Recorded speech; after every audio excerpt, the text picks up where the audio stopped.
Okay, this video is called Where is the Good Art? And it's about transitions in the history of art. When we'll go back to briefly the Renaissance here, the Pietà statue by Michelangelo, the greatest statue ever made. It was made when he was only 23 years old. His mother had died when he was about 7 years old, and he very much missed her.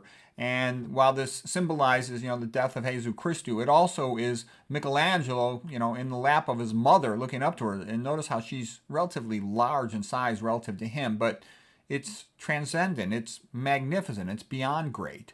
Okay, and then now let's take a look at some modern sculpture. This one is Michael Jackson and Bubbles by Jeff Koons. And, this is in the Museum of Modern Art. I wouldn't want that if you gave that to me for free. And the same thing, here's another sculpture by the same artist, okay? It's okay. Maybe something at Home Goods. If somebody owns a poodle, they maybe want a poodle. But there's nothing transcendent about it. There's nothing that goes beyond time or that inspires anyone. Okay, here's a beautiful painting of the Pentecost, 50 days after Easter. The flame coming down symbolizes the ability to speak in tongues with the message to go out and, to preach and to teach others and help others, love others, okay? And it's a beautiful painting. There's Mary and there's the apostles around her. And now here's just a couple quotes about art. First from Roger Scruton. He said, "Postmodern art portrays the human world as unbeautiful and unlovable. Art once made a cult of beauty, and now we have a cult of ugliness instead. This has made art into an elaborate joke, one that has ceased to be funny. And when art becomes merely shock value, our sense of humanity is degraded." Okay, that's Roger Scruton. And I think that that's actually intentional, that the art has largely been sort of destroyed in the public sphere. The stuff that's in the modern art museums is Emperor's New Clothes. It's a disgrace, and I think it's almost, and I've also noticed a lot of these art professors, they call them, at the universities, they go along with this nonsense. That's why they stink. So that's why you should not have that much respect for universities, because a large amount of what comes out of universities is just ridiculous. Okay, now I just want to share with you some quotes from John Ruskin. He's the greatest art critic who ever lived. He was a genius from the Victorian age in England. And he'd been raised sort of Scottish, Scots Presbyterian, Bible thumping, almost, Calvinist puritanical by his mother. But, learning how to read the Bible at a young age makes a person a good speaker a lot of times. So anyways, here's what John Ruskin had to say. "Music, when healthy, is the teacher of perfect order, and when depraved, the teacher of perfect disorder." And I would say that too, because I see, I have friends that lift weights a lot. And, there's something about beat music. It can energize you, but you can't think when it's bump, bump, bump, bump, bump.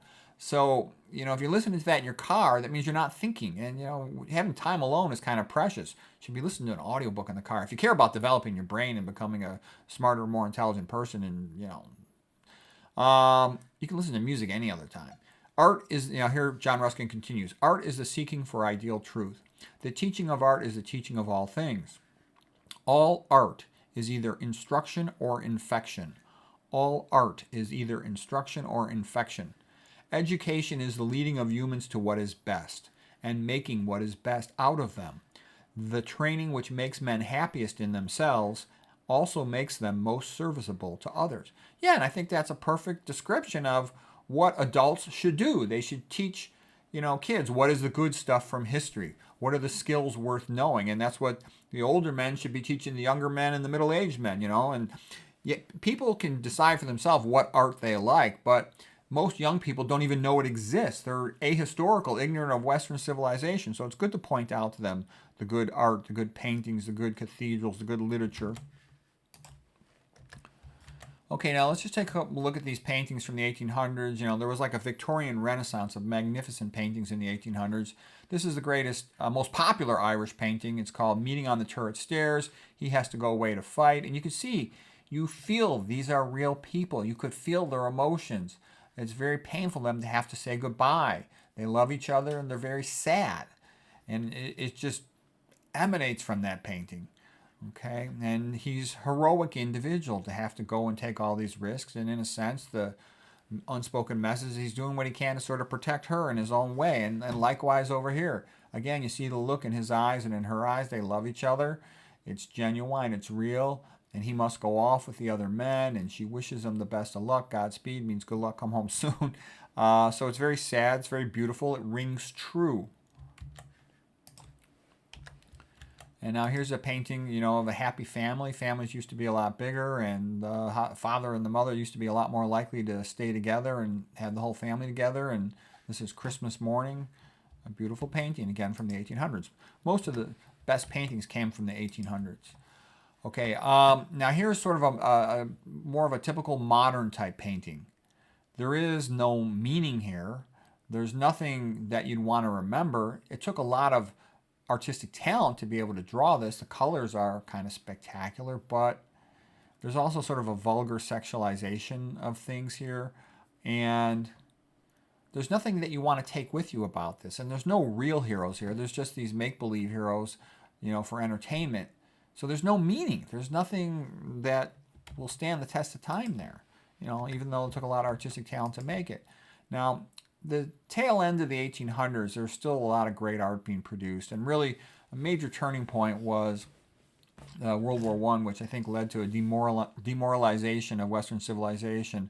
And the big quote after that was, it was the end of all that, where they'd sort of lost this naive hope after they saw what happened with the automatics in World War I. And it also, they had been categorized, the young men after World War I, as the lost generation. They didn't have their bearings and their goals set clear, a lot of them. And, many of them went to Paris, and, that's the whole Hemingway and Fitzgerald generation of writers. So anyways, you see this painting, though, 1897 by a Polish artist, Jan Stuyka. It's magnificent. This painting, by the way, is 100 feet long. Jesus Christus, his moment is about to happen there. And you can see, look how big it is in this auditorium, 100 feet long painting. And he was basically trying to give a gift to posterity. And it's a magnificent painting. It's the Polish Sistine Chapel. And that's a great way for a man to spend his time in his life, to give something that stands the test of time. Here's another great painting from the late 1800s, 1898, by Jeremy Herschel. It's called The Souls on the Banks of the Acheron. And they're calling up the souls. And what this painting is related to is in the Odyssey, Odysseus was trying to escape the island of Circe, and he didn't know what he had to do next. And he was actually sent to the underworld, in a sense, to call up the spirit of Tiresias, the prophet, the Theban prophet, the one associated with Oedipus. And it's a beautiful painting. One gets a sense of all that. Now, here's was a major turning point in art history. This is in the Stanza Segnatura in the Vatican. And Raphael had painted on the walls of this room, which is where they sign things in the Vatican. And he had put Mount Parnassus of poetry, song, and literature on one wall. On the adjacent wall, he had the magnificent painting School of Athens, one of the greatest paintings of all time. And on the far wall, he had the religious Disputata, or the sacrament of the communion. And what really annoyed Ruskin was he felt that this had been placed, in a sense, the religious ceremony. You can see there's the mortals on the ground level, then there's the apostles, Jesus Christus, Mary, John the Baptist, the fathers, the Holy Ghost, the Spirit right there. So anyways, Ruskin felt that he had made poetry, song, and literature, a relatively trivial thing in the opinion of Ruskin, equal to the religious sacrament of communion. And what Ruskin felt was that they were sort of showing off their artistic skill, and in a sense, they were disrespecting God by putting his painting at the same height as that of poetry. And Ruskin made an incredible speech based on that. I also think, Ruskin was a Protestant. He'd been raised sort of Scots, Presbyterian, Calvinist, and read the Bible every day with his mother. And I think that Protestants are a little jealous of the Catholics and their art. But be that as it may, he was, the Oxford professor, English art critic. And there was a new group of artists, they're called the Pre-Raphaelite Brotherhood, trying to paint in a way they felt that was inspired before the paintings of Raphael. And he supported them, and so he was trying to help them to get started. That was part of it too, because he wanted to see more devout religious painting. So he made the speech in 1853, and it's the greatest art critic speech of all time. So here's Ruskin. And I'll put a link to this in the description below if you haven't seen it already. It's a magnificent speech. Ruskin speaking. There have been 3 ages in painting: the classical period, ending with the fall of Rome. The medieval period extending to Raphael. Following Raphael is the modern era. Classicism art was pagan. Medieval art was Christian.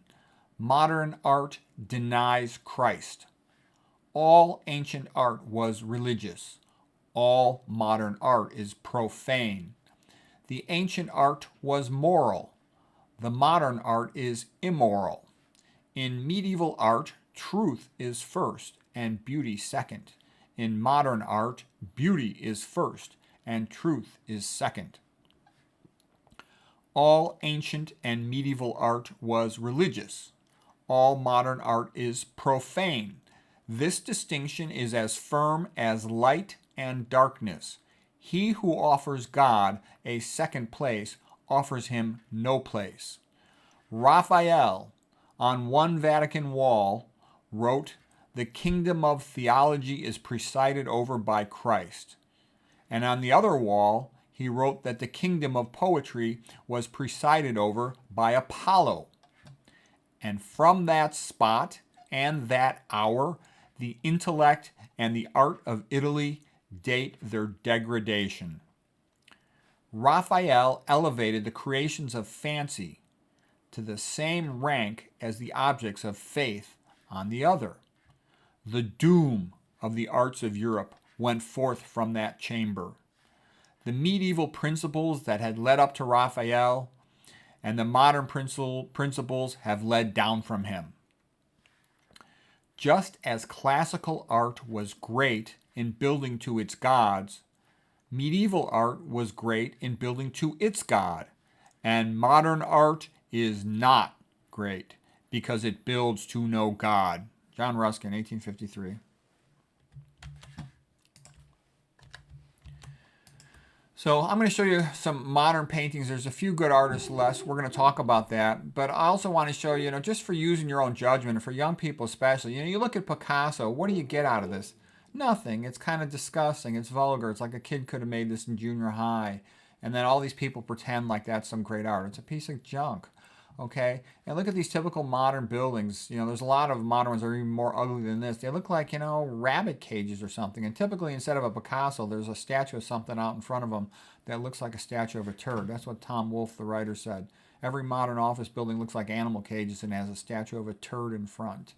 Okay, and then here's George Orwell. But the point of this quote is learning to use your own common sense. But here's what Orwell said. The heresy of heresies was common sense. The party told you to reject the evidence of your eyes and ears. It was their final, most essential command. And yet he was right. They were wrong and he was right. The obvious, the silly, the true had got to be defended. Truisms are true. Hold on to that. Stones are hard. Water is wet. Objects unsupported fall toward the earth's center.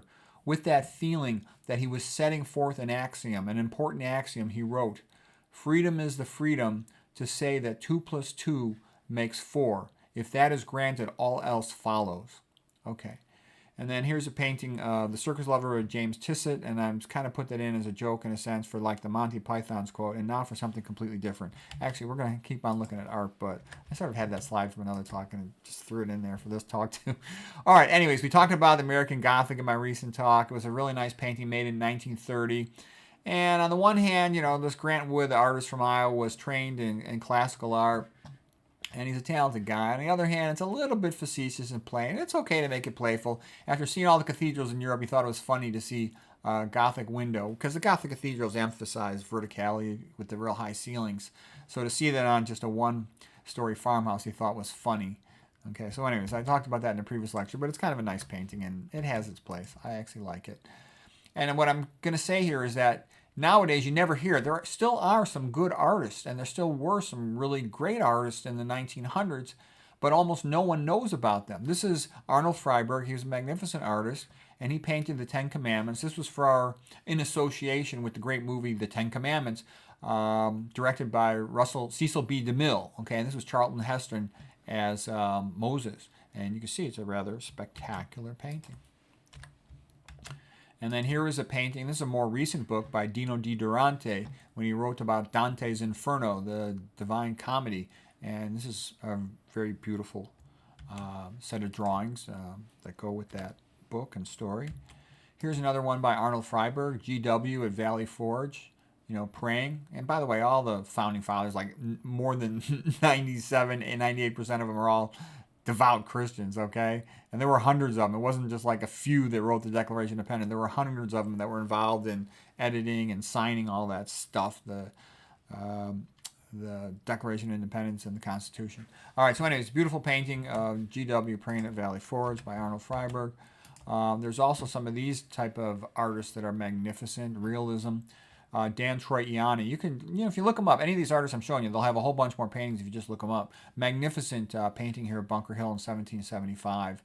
And he's got a lot of stuff like this. Dan Troiani. He's a magnificent artist. Okay, and those are some American guys. And here's aviation art of Michael Turner, English guy. And there's a lot of good World War II painters. Here's another one. This one is James Dietz. He's got a whole bunch of beautiful paintings. World War II type stuff. Here's another one, Paul Stilwell, and also magnificent, tons of paintings, better than this. This is just the one I had called the cover, but I own all these books, by the way. I collect art books. Norman Rockwell, had lots of great paintings. The excitement of the family going on vacation, everybody's exhausted coming back. Norman Rockwell really captured, sort of the American family. Here they are at Thanksgiving. Everybody's all happy to be together, and that's how it should be, other than what they're eating. Okay, and so then what I saw happening is, there's a drift out of that traditional art, and a lot of the best artists started going into other things. That's where the money is. Back in the 1500s, the money was coming out of the Vatican, and they could get paid to make that beautiful art, and they competed the cities. Florence competed with Rome, for example. Whereas in the late 1900s, a lot of the best artists migrated to comic books, and then once the internet became available, they migrated to video games. So here was Conan the Barbarian with Red Sonja. And I used to actually read Conan the Barbarian or Savage Sword of Conan when I was in college, because Stanford University was such a wimpified place that I needed something to kind of inspire me. Talking to Mark Schultz was actually the best thing, but I used to read all these Conan the Barbarian comic books. And I like John. That was by the way, John Buscema and Ernie Chan, that last painting. Now, a lot of people will hear about Frank Frazetta, and Frank Frazetta, certainly is an incredibly talented artist, but notice that there's no soul here. This is almost like a creature, like an animal. There's not anything one can relate to. Yeah, sure, the woman, she's beautiful and voluptuous, but there's no deeper meaning here. There's nothing here that we want to take away. So yeah, the artist is talented, but it doesn't do anything for me in a meaningful way. I don't want to go back to that painting for any reason. Now I'm going to show you another example of an incredibly talented artist, but great art is more than just talent with the brush. This is essentially what Ruskin was saying. You have beautiful painting skill here, but the painting really doesn't have much meaning. So the name of this painting is called Dinotopia, or Dinotopia, Dino for the dinosaur.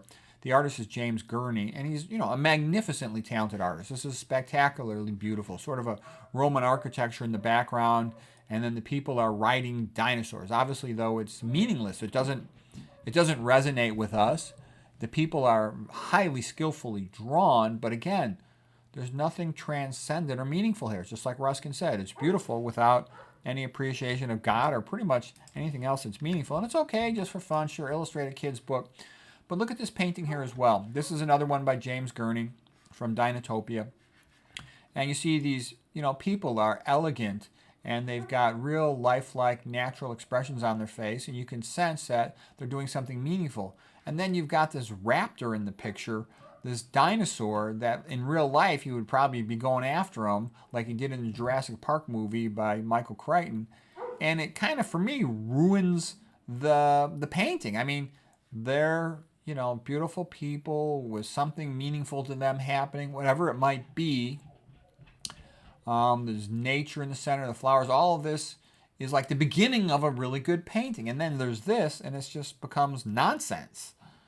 So art is better when it's about something higher and transcendent. It doesn't always have to be about God, but it should be about something like those paintings of the chivalry with the knights going off to fight. There's something noble and meaningful that resonates with us. So anyways, here's the big question.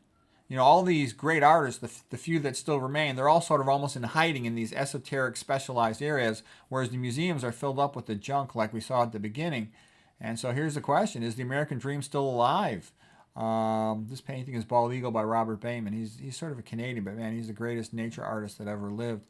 So, anyways, I think art is important. It's how a culture is judged by outsiders. It's how a culture judges itself. And like Ayn Rand said, it's the concretization of metaphysics. It means it's the visual. It's the symbolism. It's the representation of our values, and our values, things like this: the proud, the free, the eagle, and these other great paintings, or are they this nonsense like we saw the modern drawings there and statues? So, anyways.